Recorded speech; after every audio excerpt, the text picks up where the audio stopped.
الرحمن الرحيم الحمد لله رب العالمين والصلاة والسلام على رسوله النبي الكريم محمد وعلى آله وصحبه أجمعين ومن تبعهم بإحسان ودعا بدعوتهم إلى يوم الدين. أما بعد، فقال الله سبحانه وتعالى: فأعوذ بالله من الشيطان الرجيم، بسم الله الرحمن الرحيم. والعاديات ضبحا فالموريات قدحا فالمغيرات صبحا فأثرن به نقعا فوسطن به جمعا إن الإنسان لربه لكنود وإنه على ذلك لشهيد وإنه لحب الخير لشديد أفلا يعلم إذا بعثر ما في القبور وحصل ما في الصدور إن ربهم بهم يومئذ لخبير. صدق اللہ العظیم. محترم ناظرین، السلام علیکم ورحمۃ اللہ وبرکاتہ. گزشتہ نشست کے اندر، سابقہ لیکچر کے اندر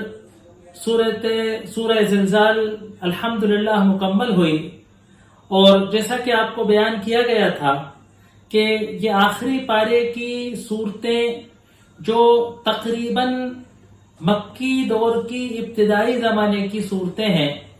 اور جن میں سے زیادہ تر کے اندر چند صورتوں کو چھوڑ کر کے ان کا کسی اور مضمون سے تعلق ہے، زیادہ تر کا تعلق جو ہے وہ آخرت کے عقیدے کو پیوست کرنے، آخرت کے تصور کو انسان کے دل و دماغ میں مستحضر کرنے، اور آخرت کے مختلف روز قیامت کے مختلف مناظر کو ذہن نشین کرنے والی صورتیں. مختصر سی صورتیں، مختصر صورتیں، چھوٹی آیتیں، مختصر فقرے، لیکن انسان کے ضمیر کو، انسان کے اندرون کو، انسان کے دل کو، انسان کی فکر کو کچوکے لگانے والے، اس کو قرع، اس پر ہتھوڑا لگانے والی آیتیں ہیں. اگر ان کو اس تصور کے ساتھ تلاوت کیا جائے، اگر ان کے اس مضمون کی اس کیفیت کو سمجھ کر اگر ان پر تدبر کیا جائے، تو یہ صورتیں انسان کی تربیت کے لیے، انسان کی ذہن سازی کے لیے، انسان کی فکری تربیت کے لیے یہ صورتیں بڑی بیش قیمت صورتیں ہیں. اور یہی اللہ تبارک و تعالیٰ کی کوئی حکمت ہے، یہی اللہ تبارک و تعالیٰ کی حکمت ہے کہ ان چھوٹی چھوٹی صورتوں کو نمازوں میں پڑھا جاتا ہے. اللہ کے رسول صلی اللہ علیہ وآلہ وصحبہ وسلم نے جو صورتیں نماز میں پڑھنے کو مستحب بتائی ہیں، جو مفصلات ہیں، جس کو طوال مفصل، اوساط مفصل و قصار مفصل کہا جاتا ہے، تو یہ وہی صورتیں ہیں. تقریباً یہ جو آخری پارہ ہے، اور خاص طور سے آخری پارے کی جتنی اخیر کی صورتیں ہیں، یہ انسان اپنی نمازوں میں پڑھتا ہے. اکثر جو ہے مغرب میں اور عصر میں اور عشاء میں ائمہ ان کو پڑھتے ہیں، اور انسان اپنی جو سنتیں اور نفلیں اور جو اپنی دیگر نمازیں ہیں، اس میں زیادہ تر یہی مختصر صورتیں پڑھی جاتی ہیں، اکثریت کثرت کے ساتھ. اسی لیے ان کے مفہوم و معانی کا بار بار ذہن کے اندر دہرنا، اور بار بار ان کا کان سے اور زبان سے ان کا ادا ہونا، اور بار بار ان کا کان سے گزرنا، اور بار بار ان کا دل و دماغ کو متاثر کرتے ہوئے جانا، انسان کے ایمان کے تحفظ کے لیے، انسان کے آخرت کے اس عقیدے کو بنائے رکھنے کے لیے بہت ضروری اور مفید رہتا ہے. تو سورہ زلزال الحمدللہ پوری ہو گئی، اور اس کے اندر آپ نے دیکھا کہ قیامت کے وقوع پذیر ہونے کا، کہ جس وقت قیامت واقع ہوگی تو زلزلے کی صورت میں واقع ہوگی، کائنات کا نظام ختم ہو جائے گا. اور پھر اس کا جو دوسرا مرحلہ ہے کہ وہ روز محشر ہے، کہ تمام لوگوں کو اپنی آماج گاہوں سے، قبروں سے نکل کر میدان محشر کی طرف جمع ہونا ہے، اور وہاں دنیا میں گزارے ہوئے وقت، دنیا میں گزارے ہوئے اعمال، دنیا میں گزارے ہوئے کردار کی ہر ذرہ برابر اچھائی کا اثر بھی نظر آ جائے گا، اور ہر ذرہ برابر کی گئی برائی کو بھی نظر آ جائے. تمام اعمال نامہ اعمال میں لکھے مل جائیں گے، اور ان تمام نامہ اعمال کا جو اثر ہے ثواب و گناہ پر بدلے کی صورت میں وہ مل جائے گا. اسی لیے وزن اعمال کیا جائے گا، حسنات و سیئات تولی جائے گی. جو انسان اچھائیاں کرتا ہے، ان کے اثرات جو مرتب ہوتے ہیں، اس کو آخرت کے کیلکولیشن میں، آخرت کے بینک کے اندر حسنات کہا جاتا ہے، نیکیاں. اور جو برائیاں انسان کرتا ہے، جو غلط کام کرتا ہے، جو بد کرداری کے اثرات ہیں، ان کے اثرات کا آخرت میں نام گناہ ہے، اثم ہے. اور وہ قیامت کے دن گناہ کی صورت میں جو ہے نامہ اعمال میں مینشن ہوں گے. حسنات کا اثر یہ ہے کہ ان کے بدلے میں جنت ملے گی، اور سیئات کا اثر یہ ہے کہ ان کے بدلے میں جہنم کی سزا ملے گی. بس جس کے حسنات سیئات پر غالب ہوں گے وہ کامیاب قرار دیا جائے گا، جنت کا مستحق قرار دیا جائے گا. اور خدا نہ خواستہ والعیاذ باللہ، اللہ محفوظ رکھے، کہ جس کی سیئات حسنات پر غالب آ جائیں گی اس کو جہنم میں جانے والا قرار دیا جائے گا. اسی لیے کہا گیا کہ ایک ذرہ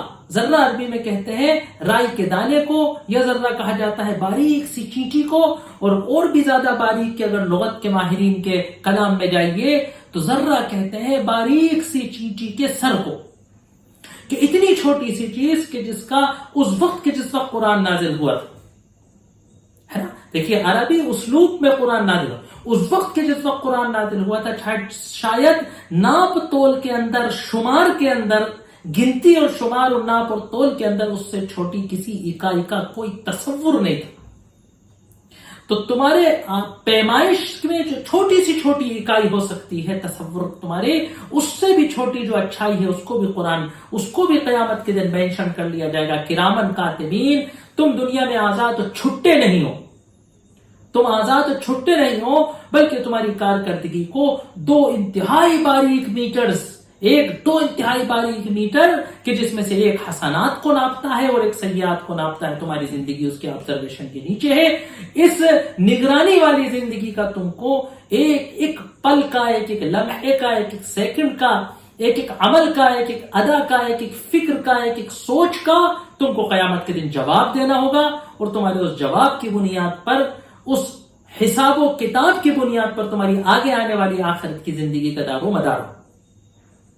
اب ہم جس سورت کے بارے میں گفتگو کرنے جا رہے ہیں وہ سورہ عادیات ہے. یہ سورہ زلزال سے جڑی ہوئی سورت ہے. تقریباً یہ بھی جو ہے مکی صورتوں میں سے ہے، اور بلکہ اگر اس کے مضامین پر غور کیا جائے تو مکے کی بھی ابتدائی زمانے کی صورتوں میں سے. بہت ساری قرآن کی صورتیں ہیں جس کے مکی اور مدنی ہونے میں کچھ اختلاف ہے، لیکن بہرحال زیادہ تر مفسرین کا جو راجح ترین قول ہے وہ یہی ہے کہ یہ سورہ مکی ہے. بعض مفسرین نے کہ جس میں عادیات کے تعلق سے جو ہے وہ جہاد کے گھوڑوں کا تذکرہ کیا ہے، کہ غزوہ پر اللہ کے رسول نے جہاد پر بھیجا تھا اور وہ اس کے سلسلے میں نازل ہوئی، تو ان روایتوں کو دیکھتے ہوئے کچھ حضرات نے مدنی بھی کہہ دیا. لیکن راجح ترین جو قول ہے مفسرین کا، جو اغلبیہ مفسرین کا قول ہے کہ یہ مکی سورہ ہے. اور مضامین کو اگر دیکھا جائے تو مکے کی بھی ابتدائی زمانے کی اسی زمانے کی صورتیں کا ہے کہ جو اسلام کے بنیادی عقیدے اور فکر کو ذہن کے اندر، دل و دماغ میں پیوست کرنے والی جو مختصر صورتیں ہیں ان میں سے. نظم قرآن کے اعتبار سے اگر دیکھا جائے تو سورہ زلزال میں اور سورہ عادیات میں بہت گہرا ربط ہے. بلکہ اگر دیکھیں تو آگے انشاءاللہ جب سورہ قاریہ پر گفتگو آئے گی تو یہ پورا تسلسل ہے. سورہ زلزلہ کے اندر کہا گیا کہ وَأَخْرَجَتِ الْأَرْضُ أَثْقَالَهَا، کہ زمین اپنے تمام بوجھ کو باہر نکال پھینکے گی. اس کی تفسیر میں کہا گیا تھا کہ زمین کے بوجھ کے پھینک دینے کے دو تصور ہیں. ایک آخرت کے آغاز میں کہ جس وقت زلزلہ آئے گا اور زمین اپنے سونے کے خزانے، نیچرل ریسورسز کو باہر پھینک دے گی. اور ایک اس وقت کہ جب قیامت کا دوسرا پہلو، دوسرا گوشہ، دوسرا حصہ شروع ہوگا اور دوسرے بار حضرت اسرافیل کی سور پھونکنے پر زمین اپنے پیٹ سے سارے مردوں کو باہر نکال پھینکے گی تاکہ وہ زندہ ہو کر میدان حشر میں جائیں. اور سورہ زلزلہ میں کہا گیا کہ ایک مثقال، ایک ذرہ اگر اچھائی کا ہے تو وہ نظر آ جائے گا اور ایک ذرہ برائی کا ہے تو وہ نظر آ جائے گا. اب سورہ عادیات کے اندر کہا گیا اذا بعثر ما فی القبور وحصل ما فی الصدور ان ربهم بهم یومئذ لخبیر. کیا ہوگا اس وقت کہ جب بعثر ما فی القبور، نکل باہر کر دیا جائے گا، بکھر جائے گا، ہے نا، برپا ہو جائے گا وہ جو کچھ قبروں کے اندر ہے. تو زمین کے جو بوجھ پھینکنے کا تذکرہ اوپر آیا تھا اس میں عام تذکرہ تھا، اور اس صورت کے اندر اس مخصوص بوجھ کی طرف اشارہ کیا گیا ہے کہ جو آخرت کا ماحصل ہے کہ قبروں سے جب نکل جاؤ گے اور دوبارہ زندہ ہو کر میدان حشر میں آنے والی زندگی کا سامنا کرو گے، اس کے بارے میں سوچو کہ اس وقت کیا کرو گے۔ اگر اس زندگی میں اس کے بارے میں نہیں سوچا، اگر اس زندگی میں اس کی تیاری نہیں کی، اگر اس زندگی کے ہر لحظہ اس زندگی کو ملحوظ نظر نہیں رکھا، اگر اس کا استحضار نہیں رکھا، اگر اس کو نصب العین نہیں رکھا، اگر اس کو اپنی منزل نہیں سمجھا، اگر اس کو اپنے ہر اعمال کی آماج گاہ نہیں سمجھا، اگر اس کو اصلی اپنا گھر نہیں سمجھا، تو بڑا مسئلہ کھڑا ہو جائے گا۔ وَحُصِّلَ مَا فِي الصُّدُورِ، اور پھر کہا گیا کہ ایک رائی کے برابر دانا۔ تو یہاں بتایا گیا کہ خالی مادی اعمال، خالی مظاہر نہیں پیش آئیں گے، بلکہ حُصِّلَ مَا فِي الصُّدُورِ، اور نکال کر رکھ دیا جائے گا وہ جو کچھ سینوں کے اندر ہے، دلوں کے اندر۔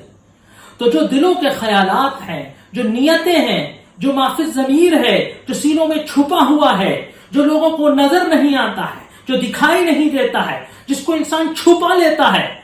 وہ بھی قیامت کے دن اللہ تبارک و تعالی نکال کر سامنے رکھ دے گا میدان حشر میں نامہ اعمال میں کہ تمہارے فلاں عمل کی نیت یہ تھی، تمہاری نماز کا مقصد یہ تھا، تمہاری زکوٰۃ کی ریاکاری کا اصل نیت یہ تھی، تمہارا اصل منصوبہ یہ تھا۔ تو کہا ان ربہم، ان کا رب سب کچھ جانتا ہے۔ تو یہ دونوں صورتوں کے درمیان بڑا تناسب ہے کہ جو ہے جس بات کو وہاں اشارے میں کہا گیا، ایک اصول بنیاد کیا گیا، یہاں اس کی وضاحت کو مزید لائے۔ اور پھر کہ رائی کے برابر سامنا ہوگا تو آ جائے گا، تو کیا فائدہ ہوگا اگر بدلہ نہیں ملے؟ تمہارا رب سب کچھ جانتا ہے، جاننے کے بعد اگر بدلہ دینے پر قادر نہیں ہوگا تو کیا فائدہ ہوگا؟ تو اسی لیے اگلی جو صورت آ رہی ہے سورہ قارعہ، اس کے اندر بتایا کہ کیا ہوگا، فَأَمَّا مَنْ ثَقُلَتْ مَوَازِينُهُ فَهُوَ فِي عِيشَةٍ رَاضِيَةٍ، جس کے نامہ اعمال میں نیکیوں کا پرلا بھاری ہو جائے گا، جس کے اعمال میں وزن ہوگا، وہ خوشنودی والی زندگی میں رہے، وہ اپنے آنے والی زندگی سے خوش ہو جائے۔ اور وہ کہ جس کے اعمال ہلکے رہ جائیں گے، جس کا نامہ اعمال ہلکٹ رہ جائے گا، امہ ہاویہ، تو وہ جہنم کی گھاٹی میں پھینک دیا جائے۔ وما ادراک ما ہی، وہ کیا ہے، نار حامیہ، دہکتی ہوئی آگ ہے۔ تو یہ جو ہے تینوں صورتوں کے درمیان ایک تناسب ہے۔ پھر سورہ تکاثر آگے آ رہی ہے، اس کا ایک الگ مضمون ہے۔ اس سورت کا آغاز ہو رہا ہے، ایک بہت اہم چیز آ رہی ہے یہاں، تو قرآن میں بہت جگہ آئے گی، اور اگر جب آگے ہم قرآن کی دیگر صورتوں میں آئیں گے تو وہاں بہت آئے گا۔ تو ہمارے ابھی یہاں پہلے بار آ رہی ہے یہ بات کہ قرآن کی بہت ساری صورتیں ایسی ہیں کہ جس کو قسم سے شروع کیا گیا ہے، والفجر واللیل والشمس والضحا، ہے نا، والقمر والنجم والسماء، ہے نا۔ تو اللہ تبارک و تعالیٰ نے اپنی مخلوقات کی قسم کھائی ہے جگہ جگہ۔ اب سوال یہ ہے کہ قسم کیا ہے؟ قسم کیا ہے؟ دیکھیے، قسم کے دو پہلو ہیں۔ ایک تو جو قسم قرآن نے کھائی ہے، عربی زبان کا ایک اسلوب ہے، عربی زبان و ادب کا، عربی فصاحت و بلاغت کا ایک اسلوب ہے کہ جس چیز کو اہمیت دینی ہوتی ہے، جس چیز کو تاکید کرنی ہوتی ہے، جس بات کے اندر وزن پیدا کرنا ہوتا ہے، زور پیدا کرنا ہوتا ہے، تو ادوات تاکید، بات کو مؤکد کرنے کے جو ادوات ہیں، عربی زبان کے جو طریقے ہیں، ان میں سے ایک قسم ہے کہ قسم کے ساتھ اگر کسی چیز کو کہیں گے تو تاکید ہوتی ہے۔ ایک ہے قسم کا شرعی حیثیت۔ شرعی حیثیت قسم کی ہے نا کہ اللہ کے نام کے علاوہ کسی کی بھی قسم کھانا جائز نہیں ہے، حرام ہے۔ یہ ایمان کا اور توحید کا مسئلہ ہے کہ کسی بھی قسم کا مطلب کیا ہے کہ کسی ذات کو اتنا معزز، اتنا محترم، اتنا مکرم، کسی کی عزت و محبت ہمارے دل میں اتنی زیادہ ہے کہ اس کے نام کے ساتھ ہم جھوٹ نہیں بول سکتے۔ یہ قسم کا مطلب ہوا۔ لوگ اسی لیے محترم چیزوں کی قسم کھاتے ہیں، اور ایسی یہ خصوصیت اللہ تبارک و تعالیٰ کی ہے کہ اس کے نام کے ساتھ ایک مومن جھوٹ نہیں بول سکتا۔ اللہ کے نام کے علاوہ کسی کی قسم کھانا جائز نہیں ہے، حرام ہے۔ جان بوجھ کر ہوش و حواس میں کوئی کسی ہستی کی عزت و محبت کی وجہ سے، قدر و منزلت کی وجہ سے، اس وجہ سے کہ اس کے نام کے ساتھ میں جھوٹ نہیں بول سکتا، اگر قسم کھاتا ہے تو یہ شرک ہے، اس کو شرک سے توبہ کرنی ہوگی، تجدید ایمان کرنی ہوگی، توبہ کرنا ہوگی شرک سے۔ گناہ کبیرہ ہے، اللہ تبارک و تعالیٰ سے باقاعدہ جب تک توبہ نہیں کریں گے یہ گناہ کبیرہ معاف نہیں ہوگا، یہ شرک گردانہ ہے۔ نادانستہ روانی کے اندر، روا روی کے اندر عادت کے مطابق غیر اللہ کی کسی اور کی قسم کھا لینا بہت بری بات ہے، اس عادت کو چھوڑنا چاہیے۔ ایک ہے جس کو کہا جاتا ہے لغو من الایمان، کہ بطور تکیہ کلام قسم کی عادت ہے نا، تو اللہ کے نام پر جھوٹ قسم کھانا بہت بڑا گناہ ہے، بہت بڑا گناہ ہے، کبیرہ ہے۔ روا روی میں کسی کی زبان دس ہے، تکیہ کلام اگر کسی کی قسم ہے تو انشاءاللہ گناہ نہیں ہوگا، کیونکہ اس کا مقصد اللہ کے نام کے ساتھ جوڑ کر جھوٹ بولنا نہیں ہے، کسی کو دھوکہ دینا نہیں ہے، کوئی گواہی نہیں دے رہا ہے، کوئی حلف نامہ نہیں ہے، گپے مار رہے ہیں پٹیوں پہ بیٹھے اللہ کی قسم کھا کھا کے، واللہ واللہ اللہ کی قسم، تو بڑی بری بات ہے۔ اس عادت اگر خدا نخواستہ کسی کی عادت ہے تو اس کو چھوڑنا چاہیے، اس کو محنت کرنا چاہیے کہ اس عادت کو چھوڑے، کیونکہ اللہ کا نام بڑا محترم ہے، بڑا معظم ہے، بڑا مکرم ہے۔ لا تجعلوا اللہ عرضۃ لایمانکم، اللہ کو اپنی قسموں کا، اللہ کے نام کو اپنی قسموں کا کھلواڑ نہ بناؤ، ہے نا۔ اور اب اس سے چاہے کہ کوئی اپنی ذاتی منفعت کے لیے، 2 روپے کا نفع کمانے کے لیے، خراب سامان کو بیچنے کے لیے، گھٹیا ڈپلیکیٹ سامان کو بیچنے کے لیے، 5-10 روپے کمانے کے لیے، کسی آدمی کو جو ہے یقین دلانے کے لیے، 10-15 منٹ کی تاخیر کا عذر کرنے کے لیے، اپنی ذرا سی تنخواہ بچانے کے لیے کوئی اللہ کے نام کی جھوٹی قسم کھائے، خود سمجھ لیجئے کتنا بڑا گناہ، اور کتنے بڑے وہ اپنے آپ کو کتنے بڑے تباہی کے کھنڈ میں، دلدل میں کھا پا رہا ہے، آپ تصور کر سکتے ہیں۔ تو تصور، تقشعر، رونگٹے کھڑے ہو جائیں، ایک مومن کی تو تھراہٹ آ جائے، بے ہوش ہو کر گر جائے اگر وہ سمجھ جائے کہ قسم کھانا اللہ کی کتنی، سچ بات پر قسم کھانا اللہ کی کتنی بڑی بات ہے، جائے کہ جھوٹ پر قسم کھانے کا تو کوئی تصور ہی نہیں ہے، مطلب کوئی خانہ ہی نہیں ہے کہ کوئی مسلمان، کوئی مومن اللہ کے نام کی جھوٹی قسم کھا ہی سکتا ہے نا۔ اگر کوئی کھاتا ہے تو آپ سمجھ لیجئے، بس میرے پاس الفاظ نہیں ہے کہ وہ کون ہے اور وہ کیا ہے، قرآن کے اعتبار سے، اصل ایمان کے ترازو کے اعتبار سے وہ کیا ہے، میں فتویٰ دینا نہیں چاہتا، شاید آپ میری بات سے سمجھ سکتے ہیں کہ جو جان بوجھ کر کسی دنیا کی چھوٹی سی منفعت کے لیے، کسی فائدے کے لیے، کسی کو ٹپا دینے کے لیے، ہے نا، ادھر ادھر گھیرا پھیری کرنے کے لیے اگر کوئی اللہ کی قسم کھاتا ہے تو وہ کتنا بڑا باغی ہے، کتنا بڑا غدار ہے، اللہ کا کتنا بڑا ناقدرہ ہے، کتنا بڑا سرکش ہے، اللہ کی نگاہ میں اور قیامت کے دن اس کا کیا مقام ہے، یہ بتانے کی اور کہنے کی ضرورت نہیں۔ صورتوں میں جو اللہ تبارک و تعالیٰ نے بہت ساری چیزوں کی قسم کھائی ہے، یہ بات میں اس لیے بتا رہا ہوں کہ کسی کو اجازت نہیں ہے کہ وہ زمین کی، آسمان کی، سورج کی، چاند کی، ہے نا، یہاں تک کہ نبی کی قسم کھائے۔ قرآن کی اور کعبے کی قسم میں اختلاف ہے، صحیح قول یہی ہے، صحیح قول یہی ہے، بہتر و مناسب قول یہی ہے کہ قرآن اور کعبے کی بھی قسم نہیں کھانا چاہیے۔ کھانا ہو تو کعبے کے مالک کی قسم کھاؤ۔ گھر کی قسم میں کیا رکھا ہے، گھر والے کی قسم کھاؤ۔ قرآن میں کیا رکھا ہے، کلام میں کیا ہے، کلام والے کی قسم کھاؤ۔